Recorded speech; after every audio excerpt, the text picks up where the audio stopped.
Welcome to What I'm Reading, What I'm Thinking, a behind-the-scenes look at the research shaping my upcoming book on structure, function, and breath. Grounded in clinical experience, this series explores how fascia, movement, and internal pressure systems work together to influence the body's alignment and function. It's been a while since the last episode. Between writing, teaching, and my ongoing client work, the past month has been full. But this time away has given me space to reflect deeper on what's really driving change in the body and how the nervous system, behavior, and subconscious patterns are all connected. Have you ever felt like you're fighting your own body? Like you know what you should be doing to stand up straight or breathe better, but your system just defaults to old habits? What if I told you that is not a willpower problem, it's a wiring problem? In this episode, we're diving into the subconscious baseline that holds your posture, breath, and even your healing patterns hostage. And we'll look at how affirmations, used the right way, can become a powerful tool to update that baseline and support lasting change. Let's dive in. When we talk about changing behavior, we usually think in terms of conscious effort, willpower, discipline, motivation. But here's the truth. The subconscious is in the driver's seat most of the time. It governs how you stand, how you breathe, how you respond to stress, even how you interpret physical sensations. So if you're trying to improve posture, change pain patterns, or shift your emotional reactions, and it's not sticking, there's a good chance you're talking to the wrong part of yourself. The subconscious isn't changed through logic. It's changed through rhythm, repetition, and emotion. And this is exactly where affirmations come in. Research shows that affirmations activate areas of the brain associated with reward, self-processing, and stress regulation, especially the ventromedial prefrontal cortex and anterior insula. These regions are deeply tied to the subconscious and help shape automatic behavior. The act of repeating affirmations doesn't just pep talk you, it primes your nervous system to accept a new baseline, a new belief, a new way of being. But not all affirmations are equal.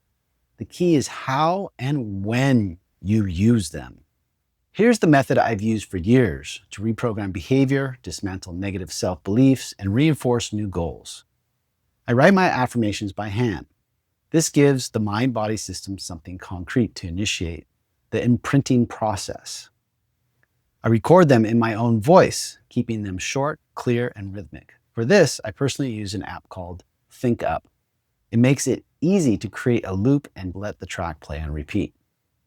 I listen to them on repeat while falling asleep, driving, doing qigong, or performing corrective exercises. These moments are when the conscious mind softens and the subconscious becomes available. I'm not thinking about the affirmation, I'm absorbing it. Repeating it in a relaxed state allows you to bypass mental resistance and settle into the system. Over time, these statements become my baseline. They affect how I carry myself, how I respond to challenge, how I breathe under pressure. This is what I call structural affirmation. It's not about just changing thoughts. It's about re-encoding the system that drives breath, posture, behavior, and perception. Let's zoom out and look at the body of research that supports these ideas. Scientists have explored how affirmations impact everything from our brains to our behavior. First, let's talk about the brain. Affirmations aren't just feel-good phrases. They actively change your neural landscape. Think of your brain as a superhighway. Affirmations are like new on-ramps. They create a new, well-paved route by activating the ventromedial prefrontal cortex, the brain's reward center. When you do this, you make positive self-reflection feel good and reinforce new adaptive behaviors. They also help regulate your stress response by reducing activity in the anterior insula, a region involved in threat and emotional processing. This is a crucial buffering effect, making you feel more resilient and less reactive when faced with a challenge. The positive impact extends beyond the brain's hardware. Research shows clear benefits for mental health and well-being. Anxiety and depression. Studies show that consistent short-term use of affirmations can significantly reduce symptoms. They're especially effective in buffering against stress, making you less likely to experience a downturn in mental health during high-pressure times. The more you use affirmations, the more resilient you become. They help you regulate emotions, enhance your overall happiness, and give you a powerful tool to restore your sense of well-being even when things get tough. Adolescent health. For younger populations, affirmations are a strong tool for building self-esteem and improving academic performance. Now let's bring this back to the core of my method. Why do I recommend listening to affirmations while you sleep or perform relaxed movement? The research points to a specific brainwave state, theta. While there are no direct studies linking the theta state to affirmation absorption, we know a lot about what theta does. Theta brainwaves, 4 to 8 hertz, are associated with deep relaxation, meditation, and memory. They are a signature of the subconscious mind. Studies show that theta activity is crucial for implicit unconscious learning. During a task where you're learning something without even realizing it, your brain lights up with theta waves. This suggests that when you're in a relaxed state, like the moments just before sleep or during a mindful practice like Qigong, you're naturally producing theta waves. This state of heightened cognitive receptivity is perfectly suited for absorbing new information and beliefs, allowing your affirmations to bypass conscious resistance and settle into the subconscious, creating new neural pathways for lasting change. It's also important to note that this isn't a new modern concept. The core principle of rhythmic repeated phrases is found in cultures worldwide. Mantras from Hindu and Buddhist traditions, prayers in Christian contexts, and affirmations in modern therapeutic settings all share a common thread: repetition with intention. Research has shown that practices like chanting can synchronize your breathing and heart rate, promoting a state of calm and relaxation that is beneficial to your physical health. This research shows that affirmations are not just positive thinking. They are a neurobiologically supported practice for updating your internal blueprint, the very system that governs your behavior, your stress response, and your capacity for change.